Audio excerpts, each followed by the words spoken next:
In this video, we look at section 3.2, exponential functions, and how to take derivatives of exponential functions, and how to take their derivatives of those exponential functions. So you'll recall in a previous video, we defined the function e to the x in terms of a limit. Limit as n goes to infinity, 1 plus 1 over n to the n multiplied by x. And the way to interpret this number was you have $1 to invest, $1 to invest at the beginning of the year. Okay? The agreement is that you're going to earn 100% interest, 100% interest rate, otherwise known as 1. And that is this number right here, the interest rate. Okay? You're going to let that number grow for X years. Okay? If you let that dollar grow for X years at 100% interest and use this formula, right? And look at the number of compoundings goes to infinity, you will see that you get a number called e to the x. So for example, right, let's say that the interest rate was 100%, okay, which means that the interest rate is 1 when you convert that to a decimal, okay, and you want x to grow for, say, 4 years, okay. You can do that two ways. You can do the e to the 4 button on your calculator, or you can compute the limit as n goes to infinity, 1 plus 1 over n to the 4n. Okay? Now, if we create a table of values here where n goes to infinity, and then we look at that limit, okay? If n gets to be like a big number like 100, okay? Compute that formula, 1 plus 1 over 100 to the 4 times 100. Okay? And you will get, whoops, let me convert to a decimal, sorry. You will get 53.5241. Okay? Take a look at the number exp, the exponential function of 4. Convert that to a decimal. 54.5982. So the exact answer is 54.5982.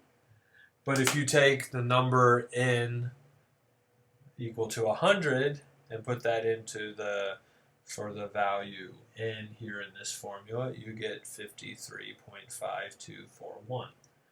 If you take n to be 1,000, it's getting bigger. Okay, just go back to your calculator, put in a larger number, okay, and now you get 54.4891. Okay, and if you keep getting bigger, say 10,000, okay, put another 0 in that formula. You now get 54.5872. So there is a limit to this problem. If you keep getting n bigger, there will be a limit, and the value of that limit is what you call e to the 4. That number, e to the 4 on your calculator, exp of 4. Okay? That's what you're computing. You will have, after 4 years, about $54.59 in the bank if you just invest only $1. Okay? So there's our exponential function. Okay? For every function, we would want to talk about what's the derivative of that function. Okay? So if we have an exponential function, okay, e to the 0 is the amount of money in the account after 0 years. That has to be 1 because that's how much money you started with in the bank. So e to the 0 has to be 1. Okay? And e to the 1 year, we've decided is the number e, and it's somewhere around $2.71. Okay, so you connect the dots here. And then if you keep going, right, you'll get something that's called the graph of the exponential function. So if you graph it, plot the exponential function as a function of time, which is called x, and we plot that from 0 years to, say, 6 years, okay, there is a graph of your exponential function. Okay, and the dollar amounts are just going to shoot through the roof. Okay, let me lasso this and move it down. So if you were to continue with your values of x, the money is going to keep going up and up and up, just like we're seeing here in this picture. Okay, so now that we have a function, we have the function called e to the x. Here's the graph of the function y is equal to e to the x. The derivative of the function e to the x, right, is the slope of the tangent line to the function y is equal to e to the x at any value of x. So if we start looking at the tangent lines to the exponential function, okay, can we figure out what their slopes are? Well, you'll remember that the derivative is a limit as h goes to 0. Okay. You have to put x plus h into the values of x, subtract off e to the x, and then divide by h. Okay.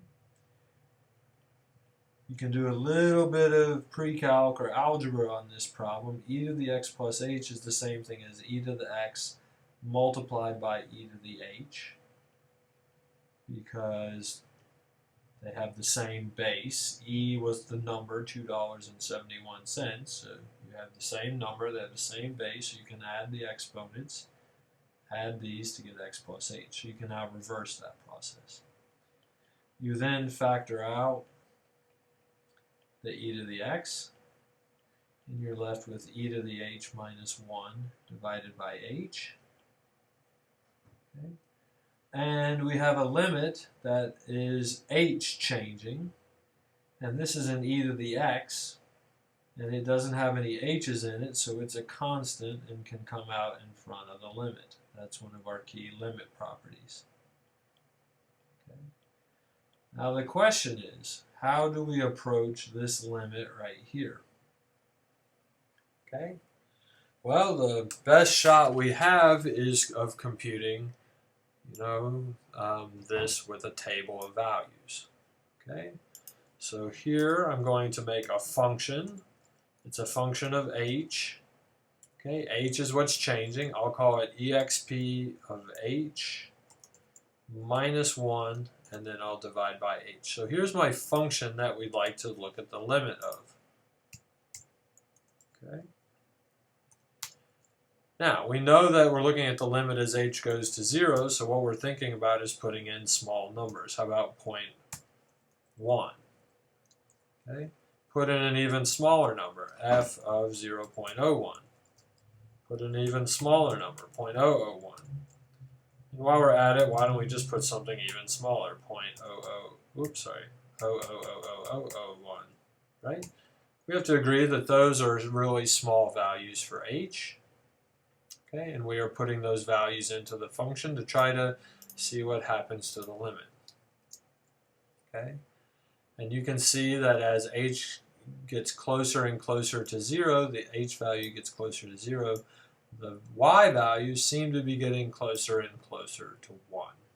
Okay, so what we're seeing here is that this limit gets closer and closer to 1. And what we have shown here is that the derivative of the exponential function, e to the x, is the function e to the x. That's kind of interesting. The exponential function, this is the function, behind the scenes here. This is the function, the exponential function e to the x is the function whose derivative is itself. Okay, So now that's if we use the base. E to the x is what's called an exponential function with base the number e. Remember, e was a very special number. It's about $2.71. Okay, so that's e to the x. There are other exponential functions. Okay, there are other exponential functions. Other exponential functions. And these are the ones with bases other than the number e. So e to the x is a very special exponential function because the base is equal to the number e, a very special number. A to the x is a general exponential function. General exponential function with base given by the number equal to a, and you get to pick the number a. Okay. So for example, other exponential functions. Other exponential functions are y is equal to 2 to the x, y is equal to 3 to the x. This would be a base of 2. This is a base of 3. Or y is equal pi to the x. The base is equal to the number pi. Any one of those are exponential functions. Okay? What about then taking the derivative of the function, say 2 to the x, the derivative of this exponential function?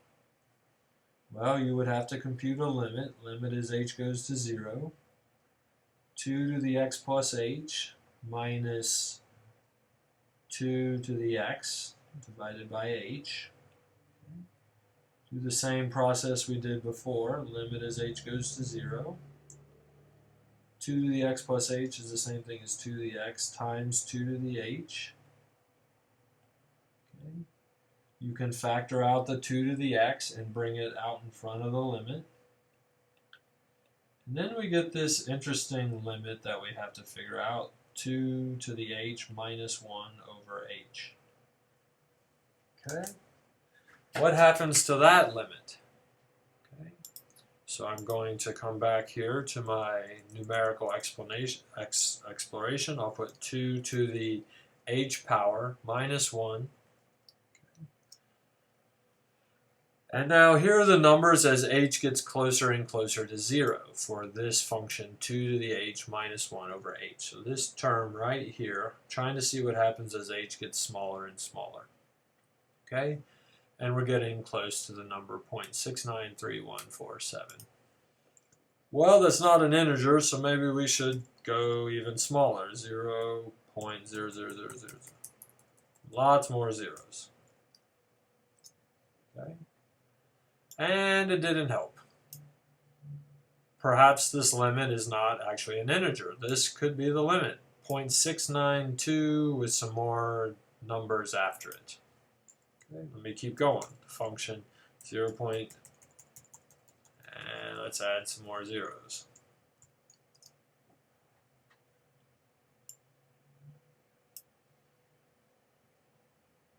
Okay, I think I beat the computer up too much, adding too many zeros, because the answer is saying is 0. Maybe we have put too many zeros. Let's see, what's the issue there? Huh.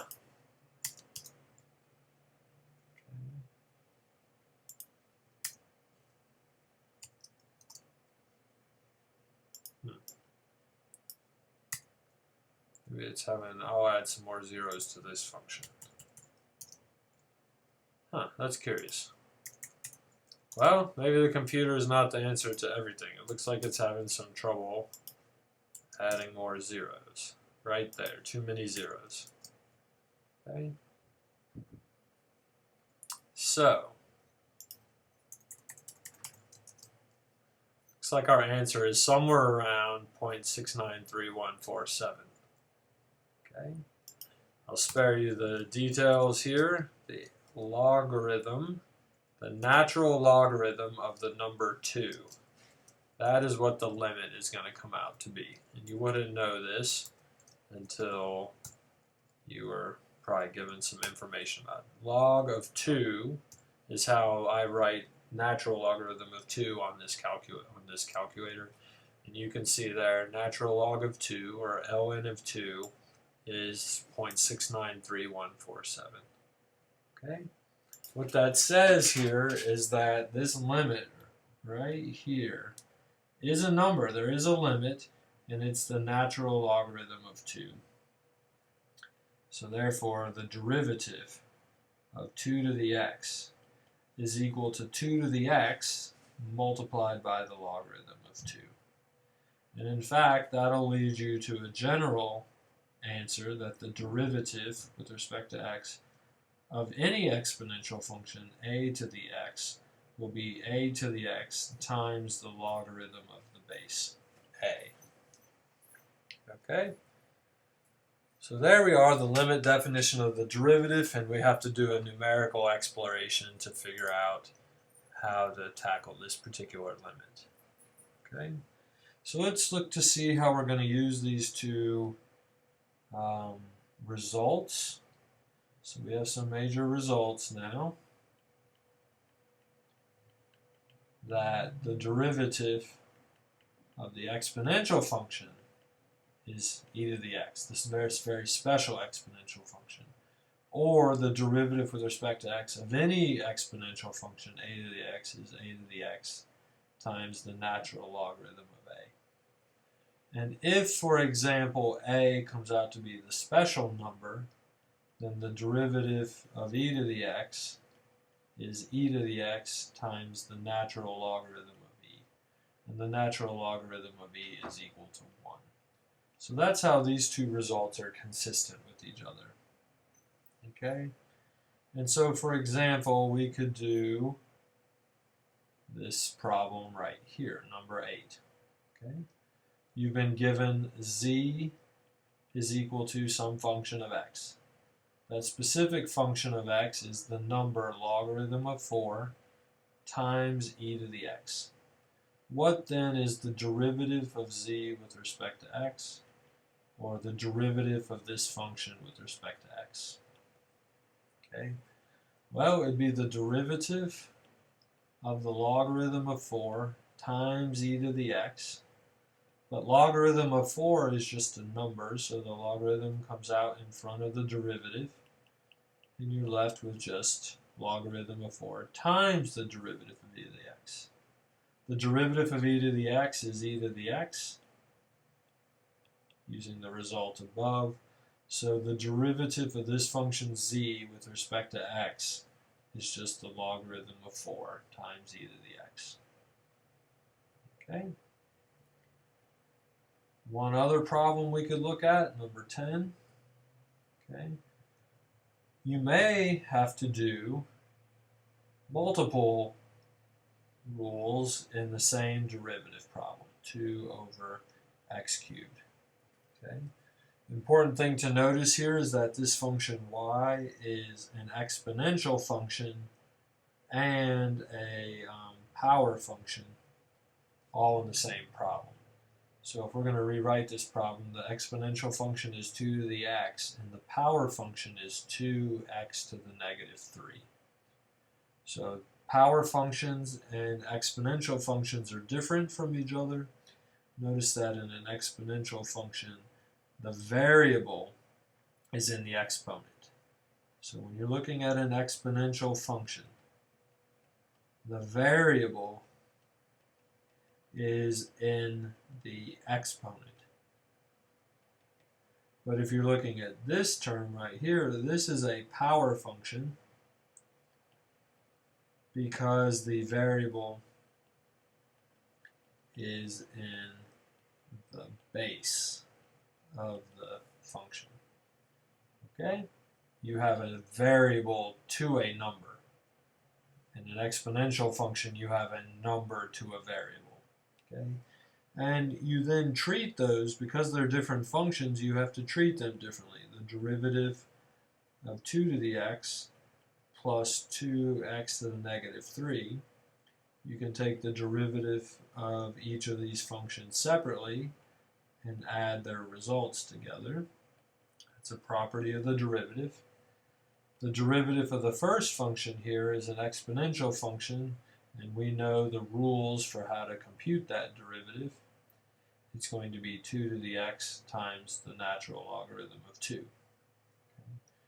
Plus the second derivative here, this second term, we get to use the power rule, so it'll be 2 times negative 3, x to the negative 3 minus 1, which means that our answer is 2 to the x times logarithm of 2 minus 6x to the negative 4. And there is your answer for the derivative for number 10. Okay? Here's your answer for number 8. So there are 2 examples, and I think that gives a good indicator of the kinds of problems that you can see for the derivatives of exponential functions. And the rest just takes some practice.